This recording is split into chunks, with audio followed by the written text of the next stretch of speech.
I'm Danny Flexen. Welcome to the latest edition of Seconds Out Reflections. I'm here every Monday, 4:30 p.m. to talk about boxing action of the weekend. And while there's going to be reams and reams, in fact, there already has been reams already written about the loser of Saturday night's big fight. Indeed, my colleague John Houston will be doing a video on the fight, focusing predominantly on Manny Pacquiao and his future and his legacy, of course. I thought it might be a good idea for reflections this week to focus on the victor, YORDENIS Ugas, who performed excellently, of course. Don't want to take anything away from him, despite any, limitations or comparisons with the Pacquiao of 2021 to the ferocious force of his prime. But not only that, he's something of a late bloomer. And although I'm not a big believer in fate and everything happens for a reason and all that stuff, you've got to be happy for Ugas that Errol Spence, obviously horrible injury, and we wish him all the best. But as one door closed, one certainly opened for Ugas. Spence ruled out of the fight with Pacquiao at short notice. Ugas had his title taken away, given back by the WBA. Less said about them guys, the better. But he was already on the undercard against Fabian Maidana, an orthodox fighter. He had to, and quite tall compared to Pacquiao as well. He had to switch it up to a short, explosive southpaw in the Filipino senator and legend, 6 or 8 weight world champion, depending on which belts you count. And he did so at short notice, was happy to accommodate a very different style, and showed that even on the fly, he and trainer Ismael Salas, Cuban lineage for both, were able to adapt and overcome Pacquiao. And before we talk about the fight itself, just to put it into context, Ugas has had a successful career. He's lost 4 times, but all of those, bar one, were split decisions. And the one that was clear to Amir Imam a number of years ago was an 8-rounder. So he's never been clearly beaten over the championship distance, but he's kind of plied his trade and got his credit under the radar until now. He's 35 years old. And just to give it some context, as I said, Winky Wright was 32 when he beat Shane Mosley, which really catapulted him more into the public consciousness beyond the traditional hardcore fan base. Bernard Hopkins, 36, when he memorably stopped Felix Trinidad, having had great success, but again, focused mainly on by the boxing fraternity. Casual fan base were aware of the executioner after the Trinidad fight, at least to a greater extent. So it's not too late for Ugas, who's quite fresh, given his age and a long amateur career, to really make some waves. And wouldn't it be something that we've waited all this time for Terence Crawford and Errol Spence to finally fight each other? How amazing would it be, in a sense, for the unfashionable Ugas to upset the odds and, upset the apple cart in itself and beat both of those guys in succession? It could happen. They're already talking about Ugas fighting Spence when he hopefully makes a full recovery from his torn retina. So that could easily happen. There's purse bids, I know, due next week for Crawford to make a defence against Sean Porter, which will be a great test in itself for him. But the man at the moment at 147 right now, the one everyone's talking about, apart from Pacquiao, who may well retire, is, of course, YORDENIS Ugas. And he deserves it, not just for taking the fight and adapting to the style at short notice, but for how he performed in what must have been the most high-pressure situation of his career. Now, I'd argue that the pressure was more so on Pacquiao, in that he was going in as an underdog against Spence. He went in as a favourite against Ugas. He was expected to win, but he also had to adapt to a new opponent at very late notice, and one that stylistically really did not suit him. But for Ugas, he was able to perform, to stay composed under more scrutiny, more spotlight than he'd ever endured in his career previously. And he rose to the occasion. He didn't wilt under it. And for that, he deserves massive, massive praise. From the start, Ugas seemed relatively comfortable. I think the first round kind of had a look, let Pacquiao show what he had to offer. We saw a few of those trademark explosive combinations, but for the most part, recognising the deficiencies he had in height and reach, Pacquiao was content to be more circumspect, took his time a little bit more than in his prime. We've seen that anyway in other fights.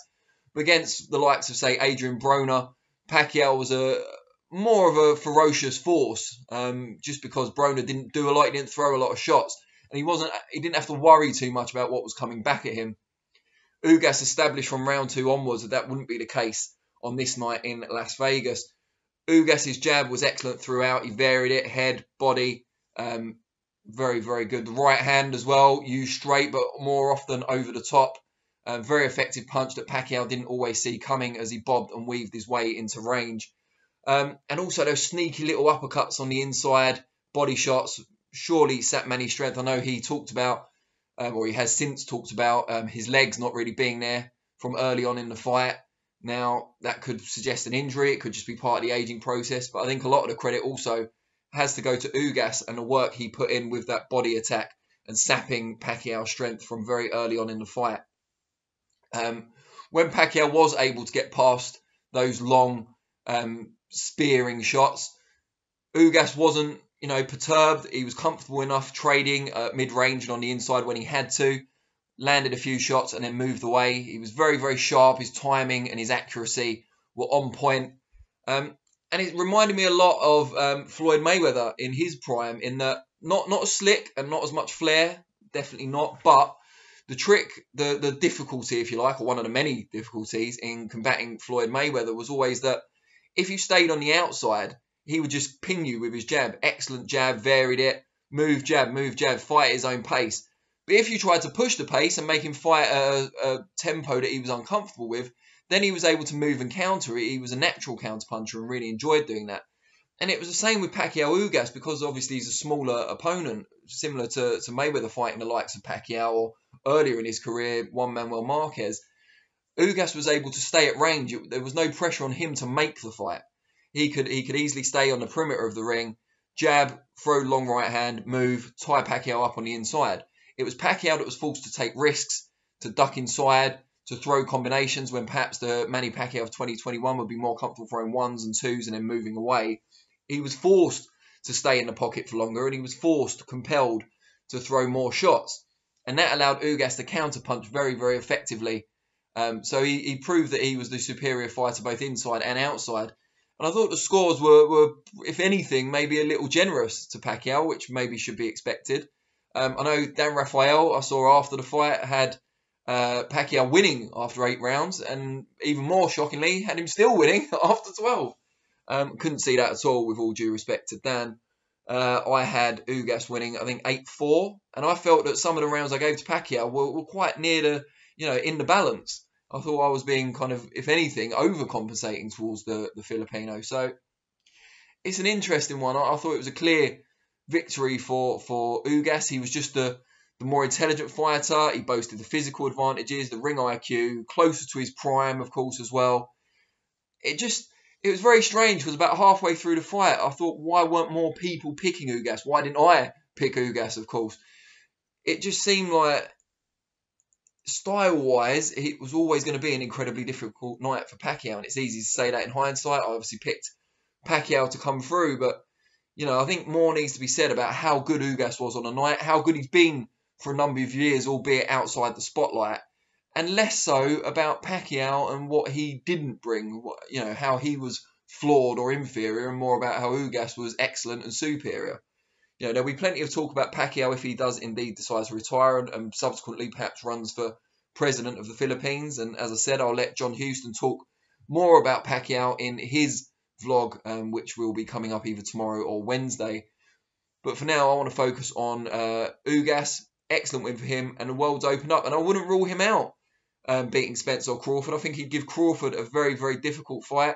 I think Spence less so, because he's huge at the weight and has an excellent jab of his own, and is a southpaw.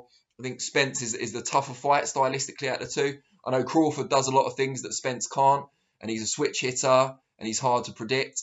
But I just think that sort of doing the fundamentals incredibly well and having that ring IQ that Ugas has is a real tough problem to solve for Crawford. But obviously, I want to hear what you guys think, and let me know what you thought of Ugas's performance, how you think he'd get on against Crawford and Spence in the future. Before I go as well, I just want to say that despite the finish of the fight, which was incredibly hard to watch, the undercard battle between Mark Magsayo and Julio Ceja, who thankfully has no brain injury from the brutal right-hand knockout he took towards the end of the fight, and put up a great performance before that. Apparently he does have a broken orbital bone, however, we've had a few of those. in recent times. So we wish him all the best. But that was a great fight. If you missed it and you can still watch it on catch up or whatever, do. It was really good to watch.